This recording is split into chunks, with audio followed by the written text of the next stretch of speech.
आ, जैसा कि आप सब लोग जानते हैं कि शुक्रवार को दिल्ली के चुने हुए मुख्यमंत्री श्री अरविंद केजरीवाल और दिल्ली के माननीय उपराज्यपाल श्री विनय सक्सेना की मुलाकात हुई और उस मुलाकात के अंदर दिल्ली के चुने हुए मुख्यमंत्री जी ने माननीय उपराज्यपाल महोदय को बताया कि आप जो काम कर रहे हैं, आप जिस तरीके से फाइलों को अपने पास डायरेक्ट मंगवा रहे हैं, जिस तरीके से दिल्ली के विकास कार्यों के अंदर आप अड़ंगा लगा रहे हैं, दिल्ली के अंदर एक लंबी कानूनी लड़ाई सुप्रीम कोर्ट की संवैधानिक बेंच ने डिसाइड की 4 जुलाई 2018 में, यानी कि सरकार चुनने के करीब 3.5 साल बाद इस चीज का फैसला संविधान पीठ ने किया कि उपराज्यपाल महोदय के पास सिर्फ 3 चीजों के ऊपर किसी चीज के अंदर अपनी राय रखने का हक है। वो है पब्लिक ऑर्डर, पुलिस और जमीन। इसके अलावा जितने भी मामले हैं, शिक्षा के हों, स्वास्थ्य के हों, सड़क के हों, फायर के हों, पानी के हों, बिजली के हों, टूरिज्म के हों, हेल्थ के हों, सभी मामलों के अंदर उपराज्यपाल महोदय की जो शक्तियां हैं वो बहुत सीमित हैं। वो इतनी सीमित है कि उनके पास कोई अपनी इंडिपेंडेंट पावर ही नहीं है। उनके पास कोई ऐसी स्वायत्त शक्ति नहीं है कि वो किसी काम को रोक सकें, किसी काम को रिजेक्ट कर सकें।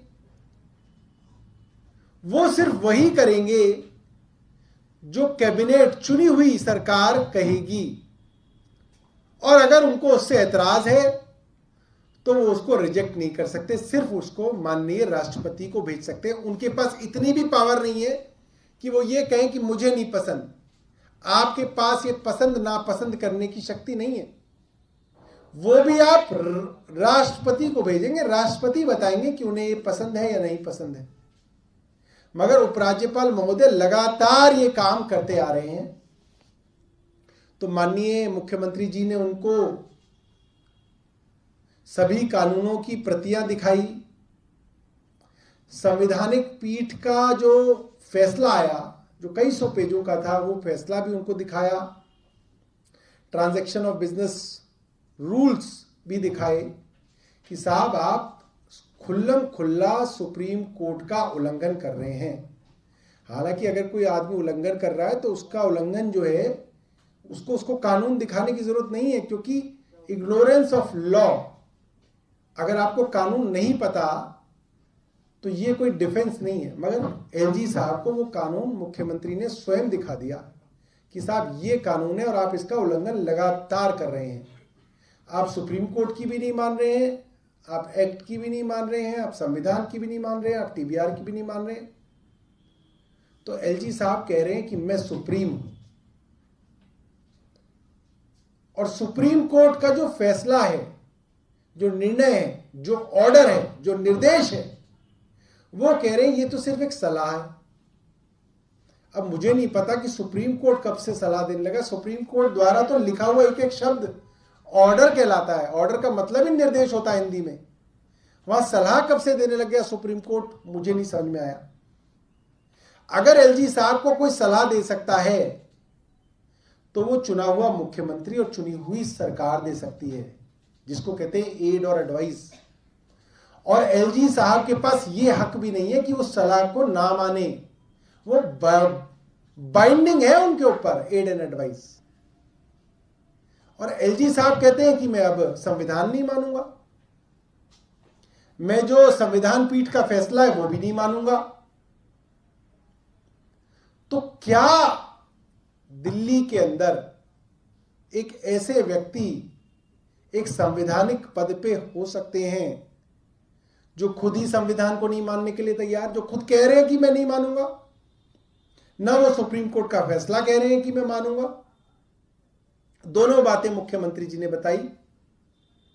तो ये बहुत दुर्भाग्यपूर्ण है और ये बिल्कुल गले उतरने वाली बात नहीं है कि संवैधानिक पद पे बैठे व्यक्ति माननीय एलजी साहब संविधान को मानने के लिए तैयार नहीं है, संवैधानिक पीठ का फैसला मानने के लिए तैयार नहीं है। जी सर, वहां से कहा गया है जो उपराज्यपाल दफ्तर के सोर्सेज हैं कि इस तरीके की बातें नहीं हुई हैं, उन्होंने कुछ और बातें बताई जो हुई हैं, चर्चा जिन पर हुई है और इन पर चर्चा नहीं। किसने कहा वहां से? उनकी तरफ से स्पष्टीकरण आया। किसकी तरफ से आया? एलजी दफ्तर की तरफ से। एलजी का दफ्तर क्या होता है? कौन है वो आदमी जिसका स्पष्टीकरण है, वो बताइए। ये चोरी छुपे गोली दागना बंद कर दीजिए एलजी साहब के दफ्तर के अंदर जो भी लोग छुपे हुए हैं, थोड़ा बाहर निकल के आइए। एलजी का दफ्तर से निकले हुए आदमी क्या होता है? अरे एक चुना हुआ मुख्यमंत्री जिसको 3 बार जनता ने चुना, वो छाती चौड़ी करके प्रेस कॉन्फ्रेंस में कह रहा है कि ये काम कहा गया है और ये बात कही गई है, और वहां छुप छुप के जो है फायरिंग हो रही है और आप कह रहे हैं कि वहां से कहा गया। कौन कह रहा है? अभी खुल के आइए ना। कोई नहीं, इधर एक चुना हुआ मुख्यमंत्री बता रहा है कि ये बात हुई, और अगर ये बात नहीं हुई तो ये दूसरा आदमी ही बता सकता है कि बात नहीं हुई। दफ्तर के लोग कोई ना बैठ के बात कराते हैं। बिल्कुल जो आप कर रहे हैं उससे स्पष्ट होता है ना कि आप क्या कहेंगे। आप खुद संविधान को मान नहीं रहे हैं, आप जो है सुप्रीम कोर्ट के फैसले को नहीं मान रहे हैं, आप हर चीज के अंदर दखलंदाजी कर रहे हैं, और फिर दूसरी तरफ से कहा जा रहा है कि कोई उनके यहां से कह रहा है कि ऐसा नहीं हुआ। हुआ नहीं, वो तो कर ही रहे हैं। कहना तो बहुत दूर की बात है, वो तो कर रहे हैं ऐसा। ये और बताइए अगला कदम आपका क्या होगा अगर सुप्रीम कोर्ट की किसी रूलिंग को नहीं मानना है तो? आप बताइए, कोई कंटेम्प्ट ऑफ कोर्ट करता है तो क्या कदम होता है? कोर्ट ही कदम उठाता है। कोर्ट का कंटेम्प्ट अगर कोई आदमी कर रहा है तो कोर्ट ही इस चीज को जो है देखता है और यथाउचित कदम उठाता है। ये समझना कि सुप्रीम कोर्ट उनको सलाह दे रहा है, ये गलतफहमी है एलजी साहब की। इस गलतफहमी से जितनी जल्दी वो बाहर आए उनके लिए उतना अच्छा है। सुप्रीम कोर्ट कोई सलाह नहीं दे रहा, सुप्रीम कोर्ट का ऑर्डर है, निर्देश है। तो सुप्रीम कोर्ट निकालेगी गलतफहमी। ऐसे तो बहुत सारे लोगों को गलतफहमी हो जाती है, फिर कोर्ट निकालती है, उनकी भी दूर होगी। ये डिप्टी सीएम की तरफ से मोहल्ला क्लिनिक में सैलरी नहीं मिल रही है, दवाइयां नहीं है, किराया नहीं दिया जा रहा है, उसको लेकर अधिकारियों को डिप्टी सीएम ने कहा कि इनको सस्पेंड किया जाए। अब देखिए, यही एलजी साहब का बड़ा अच्छा टेस्ट है। क्या एलजी साहब को गरीब लोगों की चिंता है इस दिल्ली के? अगर दिल्ली के गरीब लोगों की दवाइयां, टेस्ट रोके गए और अधिकारियों ने अपनी मनमानी से रोके, उन गरीबों का इलाज करने वाले डॉक्टरों की तनख्वाह रोक दी गई, मनमानी करके रोक दी गई, किराया मोहल्ला क्लिनिक का रोक दिया गया। कौन अफसर हैं ये हम भी जानते हैं, एलजी साहब भी जानते हैं। अब तो मुख्यमंत्री ने चिट्ठी लिख के दे दी। क्या हुआ उन अफसरों के ऊपर? क्या अफसरों के ऊपर कार्रवाई हुई? अगर हो जाएगी तो मैं मान लूंगा कि एलजी साहब जो है दिल्ली के गरीबों के साथ हैं, दिल्ली के लोगों के साथ हैं, जिन्होंने दिल्ली के लोगों को परेशान किया। जो मोस्ट वल्नरेबल सेक्शन है सोसाइटी का, जो इतना गरीब है कि बेचारा प्राइवेट में भी नहीं जा सकता, मोहल्ला क्लिनिक में इलाज कराता है, उसके टेस्ट रुकवा दिए जिन लोगों ने, जिन अफसरों ने। अभी एलजी साहब का जो है मुझे लगता है लिटमस टेस्ट है कि एलजी साहब उन अफसरों पे क्या कार्रवाई करते हैं।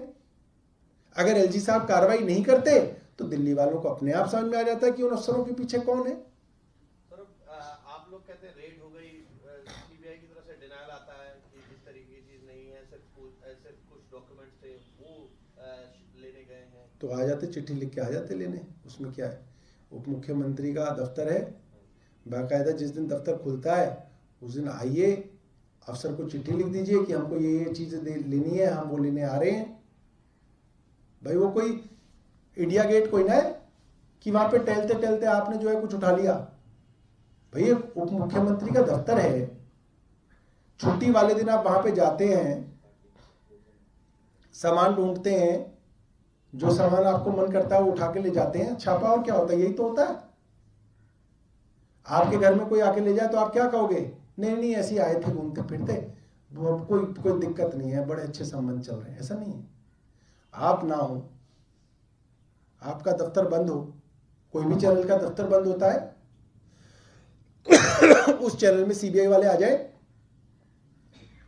और सामान उठा के ले जाए, वो चैनल क्या कहेगा? छापा पड़ा, छापे में सामान उठा के ले गए। अब सीबीआई उसके बारे में कुछ भी बोलती, क्योंकि सीबीआई को मिलता कुछ नहीं है। समस्या ये है, अगर मिल जाता तो छापा था, क्योंकि सक्सेसफुल हो गया। अब कुछ नहीं मिला तो ऐसे ही गए थे। ये सर आप बोल रहे हैं सुप्रीम कोर्ट के ऊपर डेप कर रहे हैं और जो रूलिंग्स आई हुई है उसके अगेंस्ट कर रहे हैं। आप कोर्ट में क्यों जाते हैं? एनर्जी वेस्ट हो रही है, इतने टाइम से चल रहा है, आप कोर्ट में जाके ऑर्डर नहीं करवा सकते? आप खुद की तरफ से आप बोले सुमो मोटो ले लेगा सुप्रीम कोर्ट। हम तो कोर्ट में ऑलरेडी हैं, हम कोर्ट में ऑलरेडी हैं, चल रहा है मामला कोर्ट में। सर एक चीज़ ये बताइए कि आप कह रहे हैं हर काम हर फाइल रोके जा रहे हैं, क्या आपको इस बात की आशंका है कि क्या दिल्ली में जो फ्री बिजली की योजना चल रही है वो भी रोकी जा सकती है एलजी की तरफ से? देखिए, एलजी साहब के दफ्तर में क्या हो रहा है क्या नहीं हो रहा हमें तो जानकारी नहीं है, मगर आज एलजी साहब उन अफसरों के ऊपर क्या कार्रवाई करते हैं या नहीं करते हैं, इससे बहुत सारी चीज़ें साफ होंगी। अब अभी हम भी देखना चाहते हैं कि एलजी साहब एक्चुअली जा किस रास्ते पे रहे हैं, वो आज शाम तक साफ हो जाएगा। और कुछ